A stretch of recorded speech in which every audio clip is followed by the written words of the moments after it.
Hello বন্ধুরা, আজকের একটা খুব বিশেষ কারণ নিয়ে এসেছি। আজকের ভাবার বাইরে। ধরুন মানে কি বলা যায়, অ্যাকচুয়ালি বাবাকে জিজ্ঞেস করছিলাম যে বাবা একটু একটা স্কুটি কিনে দাও না, খুব যেতে অসুবিধা হচ্ছে।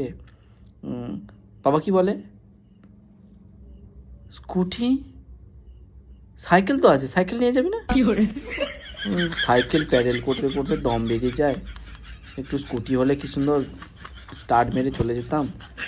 ও আচ্ছা, তখন বাবা বলে, ও আচ্ছা, বন্ধুদেরকে ক্যালি দেখাবি না? আমরা বন্ধুদেরকে আবার ক্যালি দেখাতে যাবো কেন? আরে ভাই, আমি বললাম তুমি কিনে দেবে, হ্যাঁ কিনা বলো তো। তখন বলে, ও ইনকাম তো করিস না, বুঝতে পারবি না। ইনকাম কর, ইনকাম করলে বুঝতে পারবি কি অবস্থা। আমি বলি, আরে তোমাকে সামান্য একটা জিনিস চেয়েছি, ও তনকের কাছে এখন সামান্য এই জিনিসটা।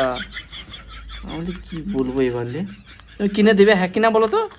তখন আরে তোরা কি বুঝবি, আমাদের সময় আমরা প্যান্টের লেস দেওয়া প্যান্ট পরে ঘুরেছি। হ্যাঁ, আমি বললাম আমি তো স্কুটি চাইলাম, তো প্যান্টের লেসের সম্পর্ক এলো কোথা থেকে? স্কুটি আর লেসের মধ্যে পার্থক্য বুঝতে পারছিস না?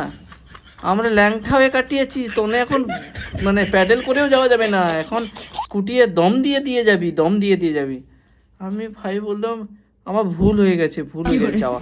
আমি চুপচাপ রুমে চলে এসেছি, আমি আর কিছু কথা বলছি না। তাহলে ভাবুন কি অবস্থা। তারপর রুমে আসার আগে উপর থেকে থামা বলছে, আরে হে সত্যি আগে করার যে দিনগুলো তোর বাবারা কাটিয়েছে। আরে তখন কি ছিল স্কুটি? তখন কি স্কুটির যুগ ছিল? তখন ছিল কি প্যান্টের লেস দেওয়া দড়ি প্যান্ট ছিল, তো তখন সেটা পরেছে।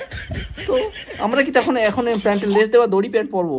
আর স্কুটিও মানুষ তাহলে চালায় না এখন? কি বলা যায় বলো তো? একের সঙ্গে এক তাল মেলাতে থাকবে ভাই, না বলাটাই শ্রেয় ছিল। আপনাদের মতামত কি? আপনাদের বাড়িতেও নিশ্চয়ই এরকম হয়? জানাবেন কমেন্ট সেকশানে। আর ভালো লাগলে কমেন্ট, লাইক, শেয়ার করতে থাকবেন।